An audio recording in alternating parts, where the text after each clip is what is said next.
എന്തുകൊണ്ട് CPM തോറ്റു, എന്തുകൊണ്ട് ഇത്ര വലിയൊരു തോൽവി? അത് ഇതിനിടയിൽ നൈസായി അങ്ങ് എസ്കേപ്പ് ആയി പോയി. മുഖ്യമന്ത്രി ആയില്ല, അവിടെ പ്രതിപക്ഷ നേതാവും ആയിട്ടില്ല. തെരഞ്ഞെടുപ്പ് തോൽവി ചർച്ച ചെയ്യാൻ ചേർന്ന CPM സംസ്ഥാന കമ്മിറ്റി യോഗം പുരോഗമിക്കുന്നു. പ്രതിപക്ഷ നേതാവ് ആര് എന്നതിലും ഇന്ന് തീരുമാനമുണ്ടായേക്കും. തോൽവിയിൽ സംസ്ഥാന കമ്മിറ്റിയിൽ രൂക്ഷമായ വിമർശനങ്ങൾക്കാണ് സാധ്യത. AK സ്റ്റെഫൻ വിവരങ്ങളുമായി നമുക്കൊപ്പം ചേരുന്നുണ്ട്.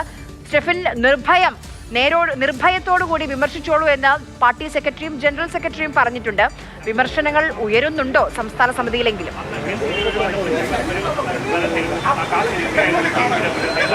ഏതായാലും സംസ്ഥാന കമ്മിറ്റി യോഗം പുരോഗമിക്കുകയാണ്. ഇന്ന് മാത്രമല്ല, നാളെയും യോഗം ചേരുന്നുണ്ട്. സംസ്ഥാന സെക്രട്ടേറിയറ്റ് ഉള്ളതുപോലെ ഒരു മയപ്പെട്ട രീതിയിൽ, അയഞ്ഞ രീതിയിൽ ഈ യോഗം അവസാനിക്കുമോ എന്നുള്ളതാണ് അറിയേണ്ടത്. ഏതായാലും അതിന് നിലവിലെ ഒരു സാധ്യതയുമില്ല.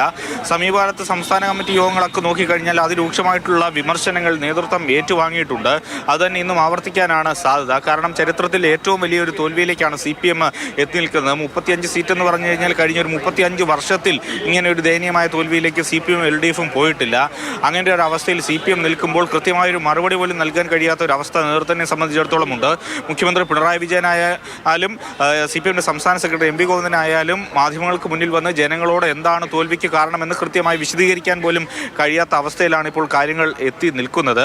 വാർത്താ സമ്മേളനത്തിൽ 10 മിനിറ്റ് സംസാരിച്ച ശേഷം ഒളിച്ചോടുന്ന ഒരു പാർട്ടി സെക്രട്ടറിയാണ് കണ്ടത്. ഇന്ന് ഏതായാലും സംസ്ഥാന കമ്മിറ്റി യോഗത്തിലേക്ക് വരുമ്പോൾ ഒരു വിപുലമായ കമ്മിറ്റിയാണ്, വിപുലമായ ബോഡിയാണ്. അപ്പോൾ കൂടുതൽ വിമർശനങ്ങൾ ഉയർന്നു വരാനുള്ള സാധ്യതയുണ്ട്. ഏതായാലും ഭരണവിരുദ്ധ വികാരം ഉണ്ടായിട്ടുണ്ട് എന്ന് സമ്മതിക്കുന്നതിന് വേണ്ടി CPM ഇപ്പോഴും തയ്യാറായിട്ടില്ല. CPIയുടെ സംസ്ഥാന സെക്രട്ടറി ബിനോയ് വിശ്വം അടക്കമുള്ള ആളുകൾ ഏകാധിപത്യ പ്രവണത തിരിച്ചടിയായിട്ടുണ്ട്. ഒപ്പം തന്നെ ഇത് തിരുത്താൻ ഉള്ള സമയമാണ്, തിരുത്തലിനുള്ള മുന്നറിയിപ്പാണ് ഈ തെരഞ്ഞെടുപ്പ് തോൽവി തുടങ്ങിയ വിമർശനങ്ങളൊക്കെ ഉന്നയിക്കുമ്പോഴും അതെല്ലാം തള്ളിക്കൊണ്ട് മുന്നോട്ട് പോകുന്നൊരു നിലപാടാണ് CPMനുള്ളത്.